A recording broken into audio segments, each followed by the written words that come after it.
What's going on, everybody? Kenny Bomb is in the building, and we finally have the final roster for AEW Fight Forever. As a lot of y'all may know, this game is out in the wild. People actually have it, and they are leaking things. So if there were wrestlers we didn't know about in this game, we would have absolutely seen them by now. So we have the final roster. As far as those leaks, a lot of people are pointing me to a thread on Reddit that I'm not going to look into. Just because when you do things like that, you might form an opinion before you actually play the game. We're going to wait until we play the game, and then we'll talk about what we think about it. But what we can talk about is the roster. So let's take a look at this final roster and talk about some notable names they got in here, and then we'll talk about some notable names that are missing. But first, we are really close to this game's release. If you're excited about that, drop a like on this video because that really helps out the channel. And I'll be covering this game up until it releases and even further beyond that. So make sure you don't forget to smash that subscribe button. Now let's get to it.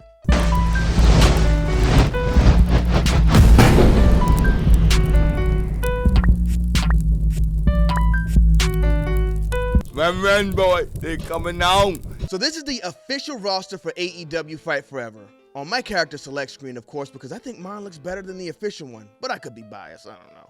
So we got a lot of wrestlers here that you would expect to see in this game, and some, I think, who barely made the cut. Guys like Hangman Adam Page, you would definitely expect him to be there, but Adam Cole, he came in late after that cut-in date, just as Bryan Danielson did. So some of these guys are a surprise to see in the game. I'm glad they got Ty Mello in there just at the last moment, and Anna Jay, because those are two women I think that definitely deserve to be in this game. Ty Mello is actually going to be in the wrestling code, so that's a good look for her. Other surprises I would say on this roster, I would definitely go with Aubrey Edwards. I didn't expect him to do that, but her model was already in the game since she's a ref, so I mean, I guess that was an easy way to transition her into an in-game wrestler. So, and she's done some things on TV now apparently. I don't know how I feel too much about that. I'm glad they got Will Hobbs in the game. He was one I didn't know would be a lock-in. Guys like Brian Cage, who was taken off of TV for a long time, they got him in. We know Luchasaurus had some issues with his mask, but he's a good one who they actually got in here as well, especially because he just won the TNT Championship, so that's a big one. Guys like John Silver, surprising, and we'll talk about why. I'm sure you know a bit later. Lance Archer, I'm surprised they got him locked in here. Glad they got Ricky Starks in. So those are a few notable names that I, was kind of iffy on. Didn't know if they'd make it or not. Guys like Pac, you would expect to see in. CM Punk, I knew they weren't going to take him out. I mean, too much cash. Cody Rhodes. The fact that they left Cody Rhodes in, I think, is a big deal. But overall, looking at this base roster, I think we got a good base roster. Of course, everyone's not on there, and we're going to talk about the people missing here in a few, but those names are the names that I was actually excited to see and surprised they got locked in. Jeff Hardy is another big one. If you're going to make a wrestling game and you got Jeff Hardy on your roster, you got to get Jeff Hardy in that game, and they did it. But Jeff Hardy, that's another one we're going to have to touch on a bit later. But you know what? Let's get into the notable names that are missing in this game. So here's how we're going to do it. We're going to go ahead and pop them up just like this. First one we got is Wheeler Yuta. Now, Wheeler Yuta, I think he's one that they could have gotten in there. Being that they got him in such a prominent space right now, they got the Best Friends in there. And he came in with the Best Friends before he was even with the Blackpool Combat Club. So the fact that they missed out on Wheeler Yuta in the game is kind of surprising. That they didn't squeeze him in there if they want him to be a main guy. But you know what? Here's what we're going to do. The guys who I think will be in there soon, we're going to put them over here. And then we'll talk about where we go from that a bit later. So next we got Willow Nightingale. I'm not surprised that she didn't make it in, but she's in a big space right now. She recently caught fire. When she came into AEW, seems like people did gravitate to her pretty easily, but I would say it wasn't enough for them to try to rush her in the game. So she's going to go on this side with Miro. I'm not too surprised they didn't get her locked in, but she's a notable name that they should definitely get in sooner rather than later. Santana, you know what? I'm surprised they didn't get Santana and Ortiz in, because Santana and Ortiz, one of the best tag teams. They were very early on. They weren't on the first episode. I believe they debuted at a pay-per-view, or maybe it was at the end of the first episode. I don't remember. But two big names in the tag team division. They don't got a lot of locked-in tag teams on the roster, so I'm surprised this is one they didn't get in here.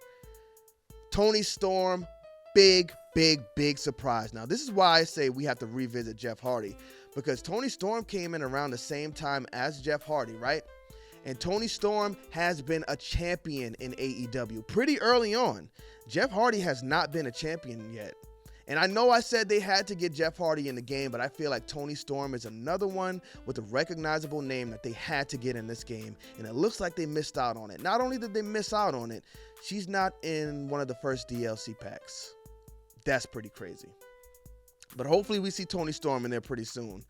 Swerve Strickland is another one. We see Keith Lee getting in there. He came in around the same time, if not the same time as Swerve Strickland. So I'm surprised they didn't get him included in that same DLC pack with Keith Lee. I think he's underutilized on TV as well. So I think that international championship needs to go on Swerve Strickland. We'll see what he can do with it. Next up, we got Saraya. Now, am I surprised Saraya did not make it in?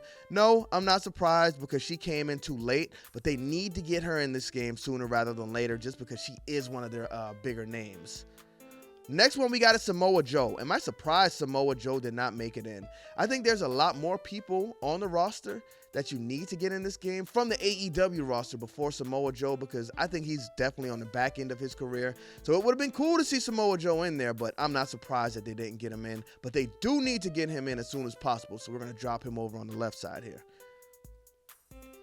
Sky Blue.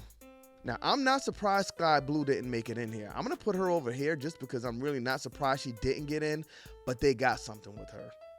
Every time she comes out, the crowd is hot for her. She got dang on her too. I'll say that.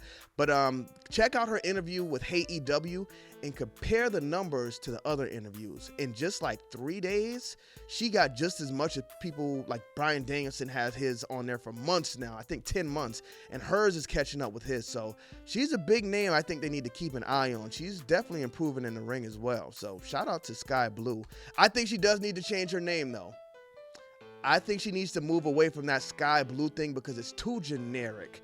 Maybe she just goes by Sky and kind of gets more serious with the personality, because I think they really got something with her. Next, we got Paige Van Zant. I am shocked they did not get her on this roster, because you got Paige Van Zant on your roster on the AEW page. You put Paige Van Zant in the game. I don't know if y'all know who this is, but she was a UFC fighter with a big name. Even when she left from UFC, her name got even bigger. She does the bare knuckle fighting thing right now, so I'm surprised they didn't lock her in, because you could have got a whole nother fan base by just advertising her in the game. So they need to get her in there as soon as possible if they got her on the roster. That's crazy. We got Preston Vance. Am I surprised he's not in the game? No, but I think he definitely should be, because they need big guys. If we're going to have like a big guy, weight detection thing like that, Preston Vance could have fit in that slot as a big guy. You got John Silver in the game over Preston Vance. John Silver is good on being the elite, but that personality just does not translate over to AEW Dynamite. Maybe when they locked him in, they were hoping to get that personality on the show, but it just never really panned out. And when it comes to wrestling, I think Preston Vance is definitely more, he's more aggressive. I could take him a lot more serious than John Silver, unfortunately for obvious reasons, but yeah, not surprised he didn't make it in though. Penelope Ford, she held them down during the pandemic. She was one of the women that they had during that pandemic era, so to see her not make it in the game should be surprising, but being that she's not showcased on TV too much, I'm not surprised they didn't get her in. Ortiz, we got to put him right over there with Santana. Again, we already spoke about them two being one of the better tag teams in AEW. Apparently they don't get along anymore, but that's none of our business. I'm sure they can work it out. Hopefully they can fix it. But Mark Quinn of Private Party, I'm surprised they're not doing better in AEW right now. They came in as one of the most exciting tag teams when they debuted, and it just seems like AEW again kind of misbooked them and dropped the ball. They deserve a lot more. So Private Party should have been on the base roster along with the Acclaimed. The Acclaimed caught fire, best tag team in the world at one point. AEW took the belts off of them and just cooled them all the way down. That's one thing. That's a problem with AEW and WWE. If you're not the champion, it's like you got to move down the card. Like we barely see you anymore. I think they got to keep these guys hot so we can, move these tag teams around whenever you need them to. Another missed opportunity there. Jay White, I'm not surprised Jay White didn't make it on, of course, because he came in very late, just recently, in fact. So I'm not going to be surprised if they get him in there pretty soon, which they're going to have to do more with him on TV if they want him to be a big name. But yeah, I'm not surprised he didn't make it in. Jay Lethal, not surprised he didn't make it in. I'm sure a lot of TNA fans love Jay Lethal, but I feel like he's kind of been underwhelming on the AEW roster so far. He's had great matches, but they've just been teaming him with the odd teams, and I don't think he's been a standout. I think he should have just been on level with AJ Styles, but never made it to that level. Jamie Hayter, shocked she came in.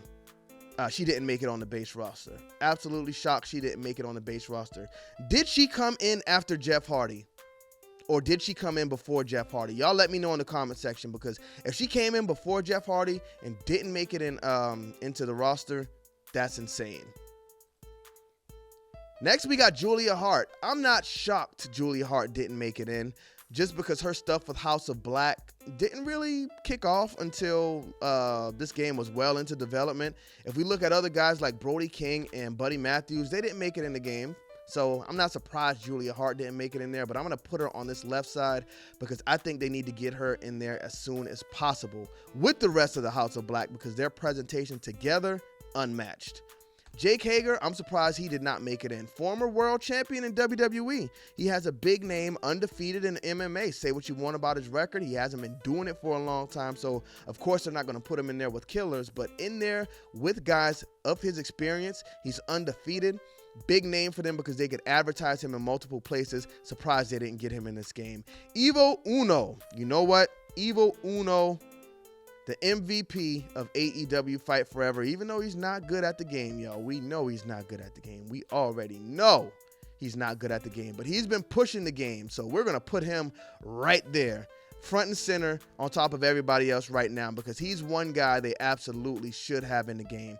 Y'all remember what they did with Fuego del Sol on, I think that was Rampage, when Tony Khan gave him a surprise contract? They need to do that to Evil Uno in AEW Fight Forever. Surprise this man and put him in the game. I hope he's an unlockable character or something. Day one patch update. Put this Evil Uno needs to be in this game. I can't believe they did that to him. Ethan Page, am I surprised he didn't make it in? When Ethan Page first came in, I thought he was going to be a huge star. I thought Ethan Page was going to be a huge star. But I don't know if it's booking or if it's, whatever it is, it just really didn't work out. Hopefully they fix Ethan Page, but I'm not surprised he didn't make it in just because of that. Next, we got Dante Martin. Now, Dante Martin is another one who held them down in the pandemic era. Not the biggest name, so am I surprised he didn't make it in?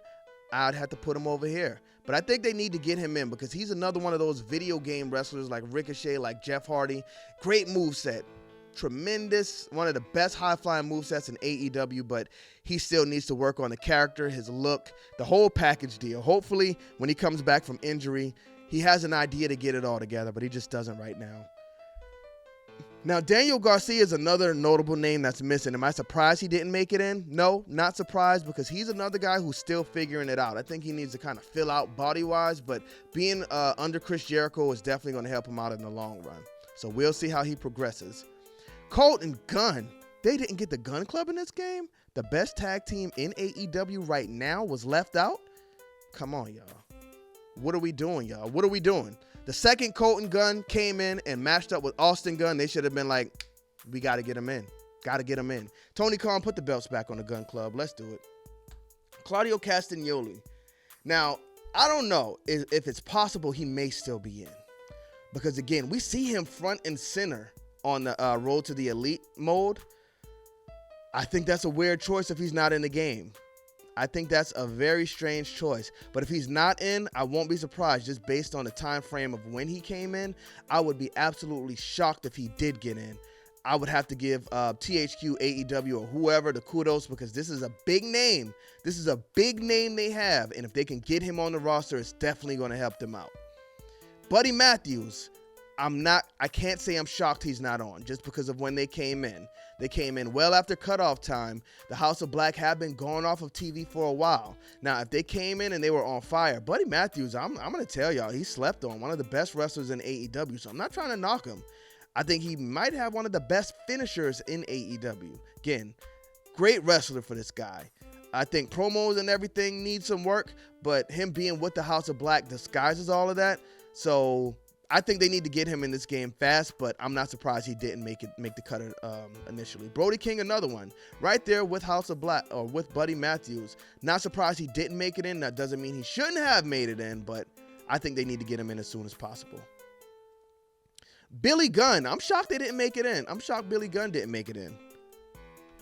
I think they underestimate his star power as well. I mean, he was a part of DX, one of the biggest groups in wrestling, biggest stables in wrestling history. So, surprised they didn't get him in there. And he's the father of the best tag team in AEW. I mean, what are we doing? Athena, am I surprised Athena didn't make it in? Athena definitely should have made it in, but I'm not surprised she didn't make it in. They pushed her over to the Ring of Honor roster as well. I don't know how she didn't make it in WWE because I think she's fit for WWE, but she had that great character that just had nothing to it. The character had a great look, great presentation, but when it came to the meat and potatoes behind the character, it just never really struck a chord with people. And I think it's just because promos and the way they built it. So Athena, hopefully we get better, a better turnout for her if she comes back to AEW opposed to Ring of Honor, but we'll see. Alex Reynolds is another guy who didn't make it. I'm not surprised he didn't make it, especially because Evil Uno didn't make it. But I'm surprised John Silver made it. I'd actually put John Silver in a separate category saying I'm surprised he made it. Again, I'm a big fan of the BTE stuff. And when these two are in the ring together, they do it up. They do it up. But to put John Silver on this roster by himself, strange decision. We got Austin Gunn. We already spoke about the Gunn Club. Best tag team in AEW. Many men entrance, y'all. Go look it up on YouTube if you haven't seen it. Greatest wrestling entrance of all time, if you ask me. No pyro, just great presentation. If you ask me, you know what? Let's get to it. Jinder Mahal had one of the best entrances as well when he was a champion. Great presentation behind that. It just fell apart when he got in the ring. And last but not least, I don't even know who this is. Let's see who gets the last spot. Anthony Bowens of The Acclaim. We already spoke about Max Caster. Two wrestlers who absolutely need to be added in there as soon as possible. So that's it, y'all. This is the final roster for AEW Fight Forever, and a lot of wrestlers I want to see added as DLC down the line if we are in fact going to continue with this game forever, as they say. Thank y'all for tuning into this video. Who did I miss? Let me know in the comment section. Don't forget to drop a like, comment, smash that subscribe button. Bomb Squad, let's get to that.